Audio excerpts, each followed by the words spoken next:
علاج کیا ہے آپ کو بتاتے ہیں۔ اسلام کی خوبی یہ ہے وہ مرض کی تشخیص کر کے مکمل طور پر علاج بتاتا ہے۔ اگر ہم اس طرح کے واقعات پر روک لگانا چاہتے ہیں، سب سے پہلے اپنی امت میں ایمان و عقیدے کی طہارت کو پیدا کرنا ہوگا۔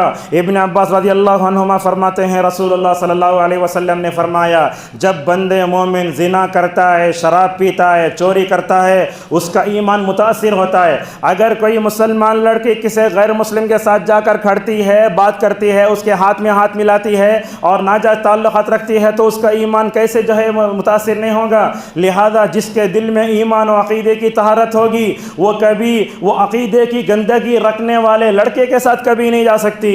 اسی لیے اللہ تبارک و تعالیٰ نے کیا فرمایا؟ وَإِذَا سَأَلْتُمُوهُنَّ مَتَاعًا فَاسْأَلُوهُنَّ مِنْ وَرَاءِ حِجَابٍ ذَلِكَ أَطْهَرُ لِقُلُوبِكُمْ وَقُلُوبِهِنْ۔ اللہ کیا فرماتا ہے؟ اے لوگو، اگر نبی کے بیوی کے پاس جانا ہو تو تب بھی پردے سے بات کرو۔ کیوں؟ اس لیے کہ پردے سے کیا ہوتا ہے؟ دل پاک رہتے ہیں۔ آج دیکھو، اگر ہماری مسلم خواتین شریعت کے مطابق پردہ کرتی تو ان کے دل پاک ہوتے۔ ان کے دل پاک نہ ہونے کی وجہ سے نعوذ باللہ شرک میں پڑھ کر، کفر میں پڑھ کر نعوذ باللہ غارت ہو جا رہے ہیں۔ اور اس طریقے سے ان درجے واقعات میں ماں باپ توجہ دیں، اپنی ذمہ داری کا احساس کریں۔ یاد رکھیے اللہ کے نبی نے کیا فرمایا؟ دیکھو، تم میں سے ہر ایک ذمہ دار اور تم میں سے ہر ایک اپنے اپنے ماتحتوں کے بارے میں پوچھا جائے گا۔ حضرت عبداللہ ابن عمر رضی اللہ عنہما فرماتے ہیں، اے لوگو، اپنے بچوں کو ادب سکھاؤ، ان بچوں کے بارے میں قیامت میں تم سے پوچھا جائے گا۔ اللہ اور اس کے رسول کی سچی محبت اپنے بچوں میں پیدا کریں۔ اگر ہم اپنے بچوں میں اللہ کی حقیقی محبت، رسول اللہ کی حقیقی محبت پیدا کرنے میں کامیاب ہو گئے، میں سمجھتا ہوں غلط قسم کی محبت کبھی دل میں بیٹھ نہیں سکتی۔ صحابہ صحابیات کی پاکیزہ سیرتوں کو ذہن بٹھاؤ اور خواتین کو دین سے جوڑنے کی مضبوط کوشش کرو۔ عورتوں کو مسجد میں آنا مستحب اور جائز بتایا اسلام نے، مگر آج کیا ہو رہا ہے؟ اس مسئلے کو اختلافی بنا کر کے ہماری خواتین کو ابھی درگاہوں میں جھکنے پر مجبور کیا جا رہا ہے، ہماری خواتین کو عامل و کاملوں کے پاس بھیجا جا رہا ہے، ہماری خواتین کو آستانوں میں خانقاہوں میں بھیجا جا رہا ہے۔ اگر ان کو مسجد میں لایا ہوتا، مسجد کے خطبات سے ان کے دین میں زندگی آتا، میں سمجھتا ہوں کبھی وہ یہ نہیں ہوتی۔ تو اس طریقے سے عورتوں کو مسجد سے جوڑنا چاہیے، دروس و اجتماعات ہونا چاہیے۔ خصوصاً عورتوں میں جو عالمات ہیں، فاضلات ہیں، ان کی ذمہ داری بڑھ جاتی ہے۔ عورتوں کے جہاں جہاں اجتماعات ہوتے ہیں، اس بارے میں امت میں مکمل طور پر کیا کریں؟ ان کے اندر بیداری پیدا کریں۔ اپنے بچیوں کو ڈاکٹر بنانے اور انجینئر بنانے سے پہلے حقیقی مسلمان بنائیں۔ خبر کے 3 سوالات کے جب ان کو یاد کرائیں، تمہارا رب کون، تمہارا دین کیا ہے، تمہارا نبی کون ہے، اور اسی طریقے سے اسلام کی عظمت ان کے دلوں میں بٹھائیں۔ آج ایسا ہو رہا ہے، اسلام کا نام لے کر آج ہم سر اٹھا کر جی نہیں پا رہے ہیں، بلکہ اپنے آپ کو مسلمان کہتے ہوئے شرم کر رہے ہیں۔ کتنی ایسی خواتین ہیں جو اپنے گھر سے برقع پہن کر نکلتی ہیں، مگر برقعے میں اتنی شرماتی ہیں کہ وہ کالج کے گیٹ کے پاس جا کر برقع اپنے وہ بیگ میں رکھ کر نعوذ باللہ اسلام کے خلاف شرماتی ہیں۔ دیکھو سلمان رضی اللہ عنہ کو جب فارس سے آئے تو کہنے لگے میں اسلام کا بیٹا ہوں، اسلام کو، اسلام کی تہذیب کو مکمل طور پر گلے سے لگایا۔ ماں باپ اپنے بچی کے دوستی پر نظر رکھیں اور اپنے بچیوں کو نمازی بنائیں۔ یہاں خواتین بھی ہیں، آپ پر اسلام نے جماعت کی نماز کبھی فرض نہیں کیا، اپنے گھر میں جماعت کے بغیر بھی فرض نماز نہیں پڑھ سکتی۔ آج ہماری خواتین ایسی ہیں، 80% خواتین گھروں میں نماز ہی نہیں پڑھتی۔ جب ہماری بچیاں خواتین نمازیں نہیں پڑھتی تو وہ کیسے اپنے آپ کو برائی سے روک سکتی ہیں؟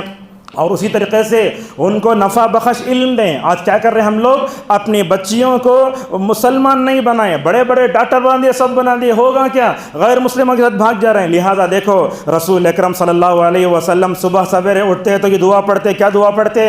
اللہم انی اسألک علما نافعا ورزقا طیبا وعملا متقبلا۔ اور ہماری بچیوں کو وہ علم سکھانا نہیں چاہیے جو ان کے دین کو لوٹ دیتا ہو۔